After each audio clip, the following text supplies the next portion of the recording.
There are no puppets. They're robots. Honestly, not a lot happens, but at the same time, like, a lot happens. And that doesn't make any sense, what I just said. No.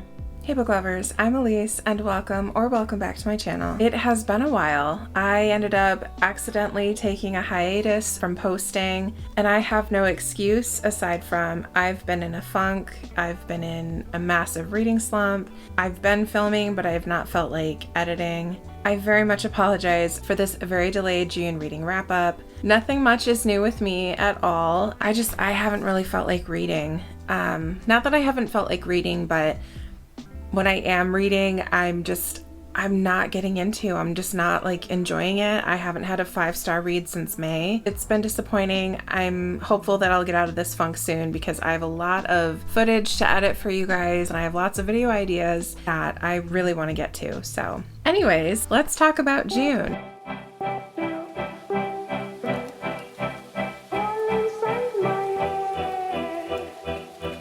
For my May wrap up, I did this, what did I call it? I did this Battle of the Books type setup and I really enjoyed that. And I got some comments from some of you that you enjoyed that type of wrap up as well. And I feel like it's something that I can do without getting burnt out, provided I don't read like 20 books in a month, but I don't really see that happening, so shouldn't be a problem. I'm gonna be doing that again. I've got all the books that I read in the month of June in here. So in June, I read 10 books. I did not have any 5-star reads. It was a pretty crappy reading month, to be honest with you. The first book that I finished in June was The Mockingjay by Suzanne Collins. This is book number 3 in the Hunger Games trilogy. It's a dystopian. I rated this 3 stars. Next, I read a queer literary novel called Diquette by Jenny Fran Davis, and I rated this 3 stars. Lily and the Octopus by Stephen Rowley. This is a contemporary, and I rated it 3.5 stars. Next up is a YA contemporary, Going by Coastal by Dahlia Adler, and I rated this 3.5 stars. The Only Survivors by Megan Miranda. This is a thriller that I read for the Sleep When I'm Dead book club, which I actually was a co-host for in the month of June, and I rated this 2 stars. The next 2 are short stories that are exclusive to Audible. The only reason that I listened to these were because they were narrated by David Harbour. If you do not know, David Harbour, among many other roles, plays Jim Hopper in Stranger Things, and for whatever reason, I have a huge crush on that man. And sitting listening to him speak in my ears for about 2 hours was amazing. Both of these short stories by Jeffrey Deaver, I only rated 3 stars, and that was Date Night and The Intruder. Next was In the Lives of Puppets by TJ Klune. This is a science fiction fantasy. I rated this 3 stars. Vera Wong's Unsolicited Advice for Murderers by Jesse Q. Sutanto. This is a mystery that I read for the Suns Out Books Out Readathon, and I rated this one 4 stars. And finally, to end the month, My Killer Vacation by Tessa Bailey. This is a romance that I also read for the Suns Out Books Out Readathon, and I rated this one 3.5 stars. Let's get into the fun part. This is the Battle of the Books section. If you did not watch my video from last month, first of all, I highly suggest you do so. All the books that I read, I write the title on a piece of paper, put it in here. I pull out 2 titles, and basically I tried to do an objective analysis between the 2 books to determine which one is better or which one might be more suitable for like a wider audience, if that makes sense. The first one, Vera Wong's Unsolicited Advice for Murderers by Jesse Q. Sutanto, and Mockingjay by Suzanne Collins. Of these 2 books, I enjoyed this one more. This is a mystery. So Jesse Q. Sutanto, she's the author of Dial A for Aunties, which I loved that book.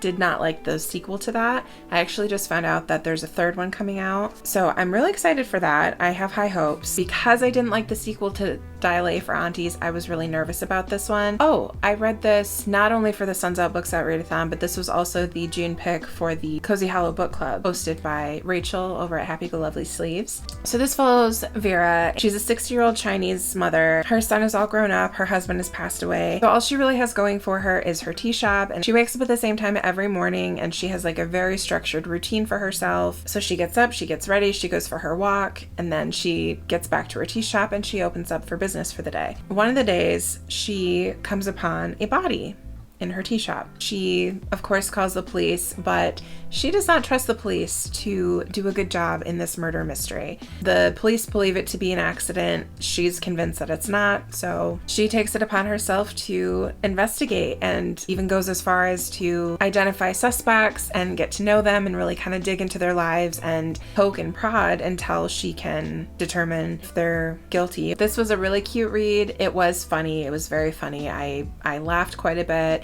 I loved Vera. I loved her character so much. We do get like 5 points of view, which to me felt a little extreme. I did not think it was necessary to have the other points of view. This probably would have been a 5-star if it was only from Vera's perspective. I enjoyed myself. I thought this was a really good read. And then The Mockingjay, like I said, this was book 3 in the Hunger Games trilogy. I read the first 2 in the month of May. This was my least favorite of the entire trilogy. I was bored for pretty much the entire book. My favorite parts of this trilogy were while they were in the arena. In the first one, they're not in the arena for like the first half of the book, and I didn't mind that because the buildup was really good. This one was just a lot of like political unrest and bringing down the corrupt government. I wasn't really into that, so I personally did not really enjoy this book. I did initially rate this 2.5 stars, but then Katie Coulson came out with a video where she read the trilogy. Listening to her thoughts on this book in particular, it really kind of made me change my mind a little bit. Katie Coulson's video was able to convince me to boost that up to a 3-star, just because she kind of helped me see a little bit more into the deeper meanings of kind of what went on in this book, particularly the end. Between these 2 books though, I mean, I know there's a huge following for this trilogy. I think for this round, I'm gonna go with Vera Wong's Unsolicited Advice for Murderers because I just think it's a fun time. It's lighthearted, and I thought it was a fun mystery that kind of kept me guessing the entire time, and I think there would be more people that would enjoy their time reading this versus The Mockingjay. Okay, 1, 2. My Killer Vacation by Tessa Bailey, and In the Lives of Puppets by TJ Klune. This is an interesting pairing. My Killer Vacation by Tessa Bailey. This is a romance, but it's also a mystery. So this book follows Taylor, and she's in Cape Cod with her little brother. They're just trying to have a good time, get away from the grind of everyday life. So they rent a house in Cape Cod. When they get there, they're trying to settle in, get comfortable. Well, they end up finding a body. Of course, that puts a damper on their vacation. So they're kind of unintentionally pulled into this murder investigation. However, Taylor, she's a true crime junkie. The person that they bring in to investigate this murder, he's a bounty hunter. This particular bounty hunter actually used to be an investigator. He's like this big, tall, dark, tattooed hunk of a man. So Taylor kind of forces her way into this investigation with Miles. They end up forming an attraction to one another, and things get pretty steamy. As I said, I rated this one 3.5 stars. For the most part, I enjoyed it. You know, I thought that the balance between the smut and the mystery was pretty well done, and I was genuinely interested in the mystery and the murder investigation and trying to figure out who did it and why. But with that said, I'm not a smut reader. It's not something that I typically read, and I don't mind if there's spice in books, but this is not just spice. Despite that, it was a fun read. Honestly, it was very summery because it takes place in summer in Cape Cod. As far as a romance goes, I've read better, to be honest.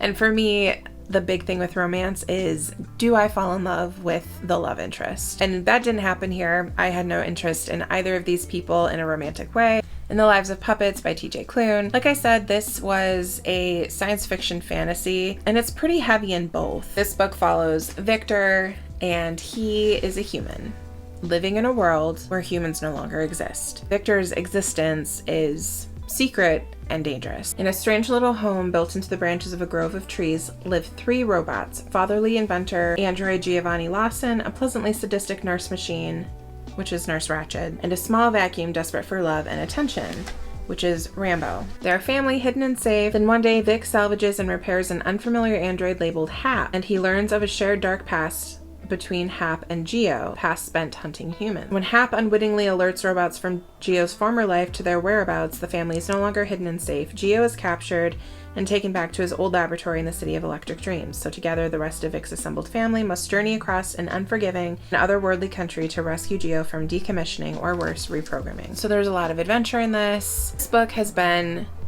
compared to Pinocchio. I think it's marketed as like a Pinocchio retelling. I didn't really get that. There are no puppets. They're robots.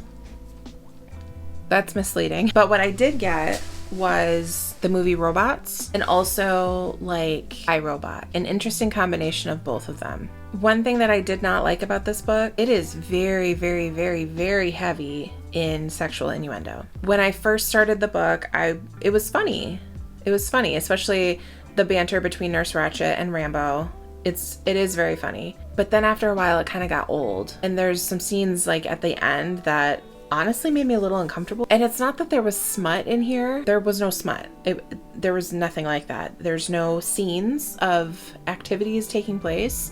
It's all references and kind of talking about it and joking about it. I didn't like it. It didn't sit well with me. I was very disappointed in this book. I really didn't like it. I did still rate it 3 stars because I love TJ Klune's writing. I love the found family that TJ Klune does really well in his books, because that is very much present in this book, is the found family aspect, and I do enjoy that. And the characters are really well done, and it was so imaginative and just like this whole whirlwind of an adventure. The 3 stars that I'm giving it have nothing to do with my enjoyment and everything to do with what I think this book is. And despite me not liking it, I didn't think that it deserved anything less than 3. So with that said, between these 2 books, from an objective standpoint, I'm going to say that the winner would be In the Lives of Puppets. I like the message that this book puts out a lot more. There's tons of LGBTQIA rep in this one. There's a lot of merit in this book. Is it my favorite TJ Klune? Absolutely not. Okay, 1 and 2. Going by Coastal and Date Night. Going by Coastal is a YA contemporary. It follows a girl. She lives with her dad in New York. Her parents are divorced. And she gets the opportunity to move to LA to be with her mom for the summer. She's not sure what decision to make. Does she spend the summer in New York with her dad where she lives and all her friends are?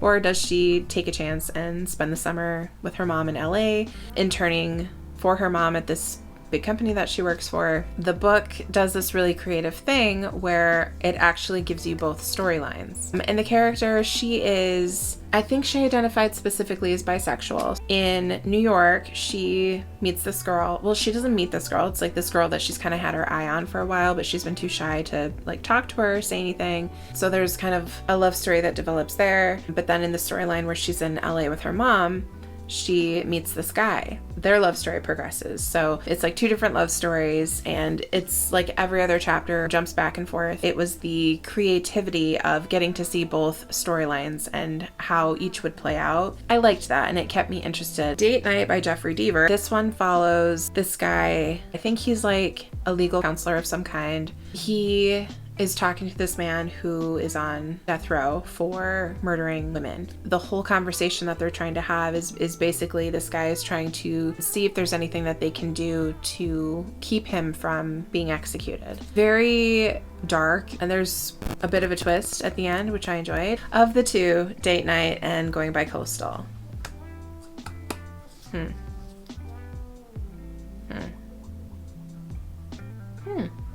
While I think that dark thriller lovers would enjoy Date Night, I'm gonna say Going by Coastal would win this round because of the creativity of the storyline.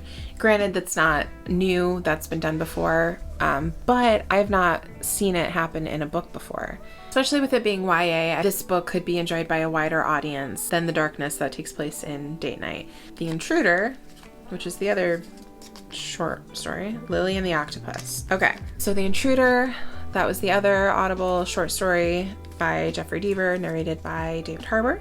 This one, I think I did like this one a little bit more than Date Night. Both of them have a pretty decent twist at the end. But so this one is this man, he's living in this house and he's convinced that somebody is like watching him and going as far as breaking into his house. And he becomes obsessed with figuring out who is doing this. Like he sets up booby traps and does like video surveillance, and he becomes obsessed. There's a pretty decent twist, but then there's also something else that happens that kind of confused me a little bit. And there's one thing about this story. For any of you that don't know, Elise is not my first name. Elise is my middle name. I don't really like my first name. Like, it kind of sounds like nails on a chalkboard to me. I like the sound of my middle name better. And I feel like it suits me more, honestly. But there's a character who shares my first name. And when David Harbour said it, I didn't hate it. Lily and the Octopus by Stephen Rowley. This book is emotional. And I don't like crying in books. I mean, if I cry in a book because it hit that hard that it made me cry, that's okay. But if it's a book that like you go into knowing you're going to be sobbing through most of it, I don't like that. I don't like it. I don't want to do it. So this book follows Ted and Lily. Ted is a man. Lily is a dachshund. They have such a bond. Lily is kind of personified in a way, but you don't really know if she's really talking or if it's just in Ted's head. Like you don't really know. And honestly, that's part of the magic of this book is you have to suspend your belief a little bit because, you know, there's talking dogs and there's an octopus that lives on Lily's head. It's definitely a unique book. It's very whimsical and touching. I think any pet lover or dog lover would feel like an emotional attachment to this book. More so, I think anyone who's ever loved or owned a dachshund would have an even stronger connection to this book. I cried a lot.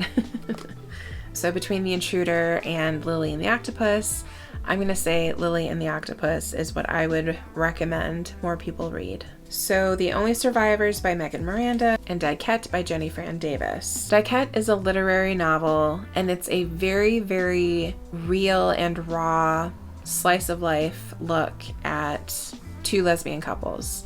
Oh, actually, no, I'm sorry. There's 3 couples. So 3 queer couples. Think the rawness of the HBO show Girls. Think that. That's kind of the vibe that it gives me. I mean, I read this one like towards the beginning of the month. I don't really remember a whole lot, but at the same time I do. Like, I remember the vibes. Real and raw.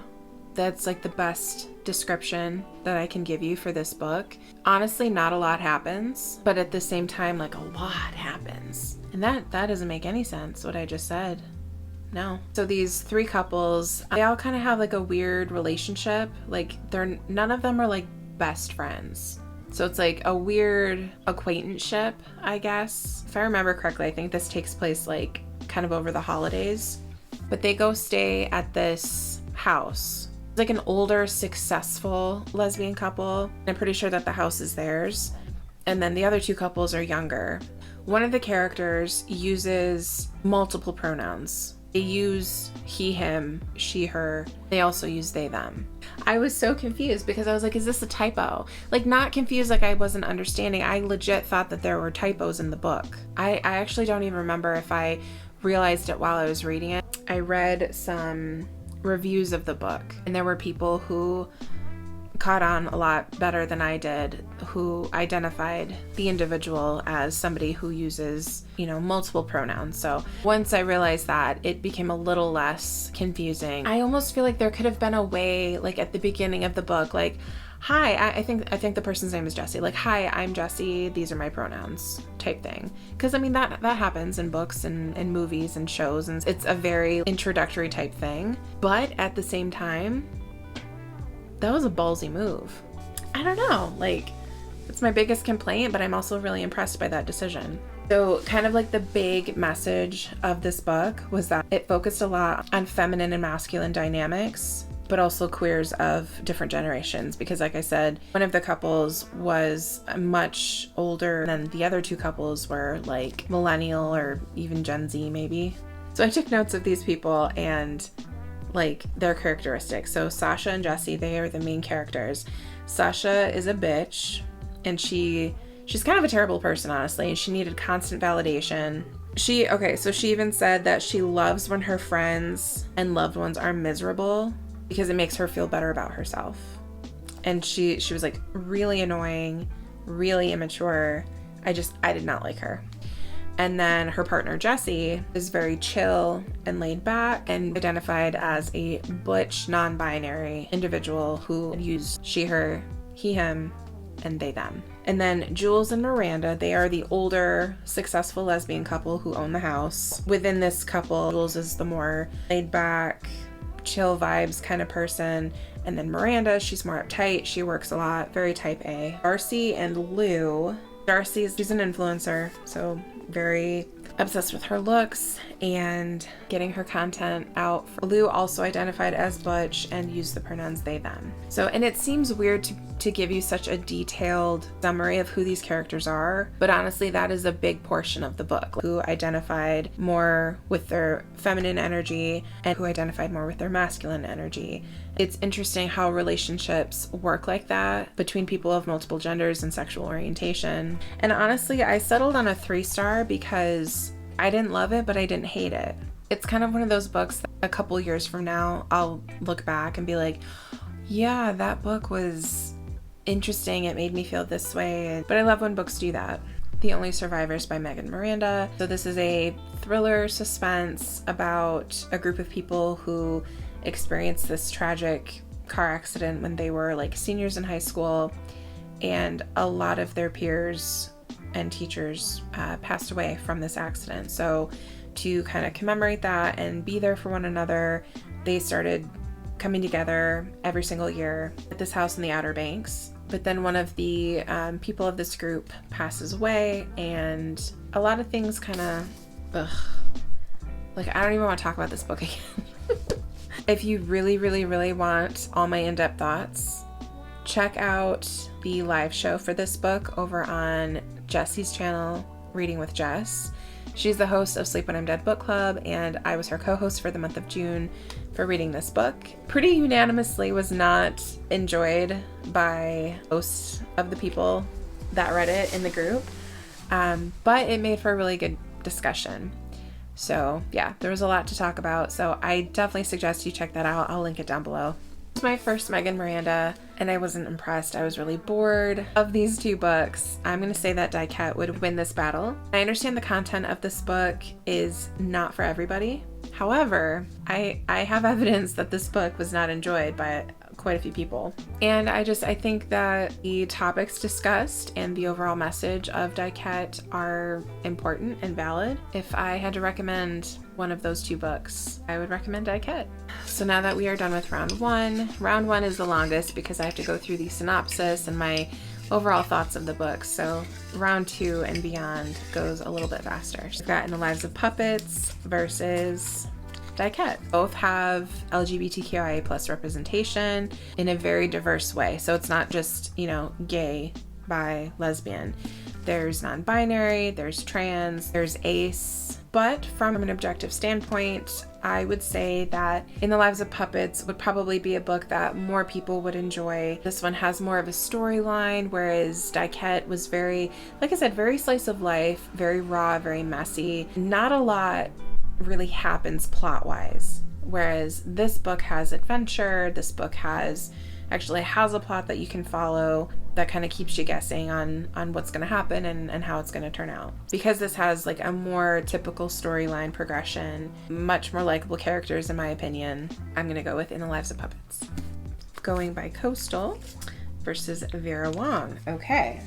So this one's not hard. I'm going to go with Vera Wong's Unsolicited Advice for Murderers. I thought this one was more fun. This one, I thought the characters were done a lot better. Like I loved Vera. I loved her so much. She's one of my favorite characters that I've ever read now. And just kind of everything that went into this, into the mystery. But I loved learning more about the Chinese culture from Vera, but also like with her teas and just the things that were kind of thrown in there. And the Chinese zodiac was talked about quite a bit in this, and I haven't seen that in any book ever, so I really appreciated that. Vera is Year of the Pig, but she thinks that she aligns better with Rooster, I think she said. It's right at the beginning that she talks about this. Yeah, she's a pig, but she should have been born a rooster. And I was born the year of the horse. So, and interestingly, my partner, he was born the year of the snake, and he's terrified of snakes. So I always think that that's funny. This was really, really funny. I thought the mystery was really well done. So I'm going to say that Vera Wong would win this round. All right. Oh no, I only have one left.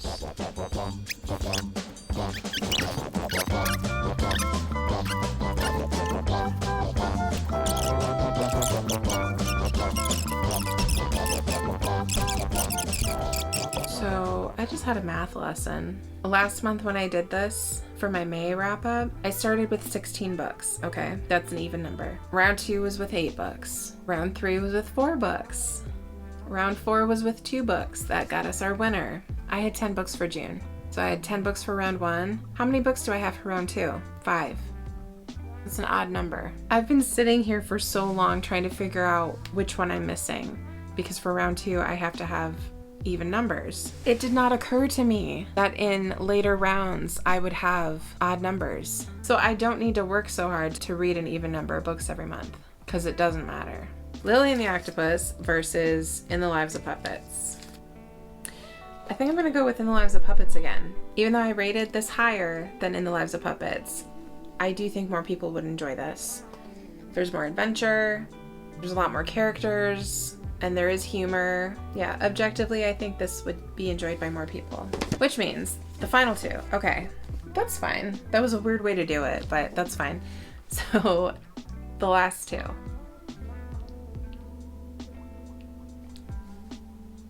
Vera Wang.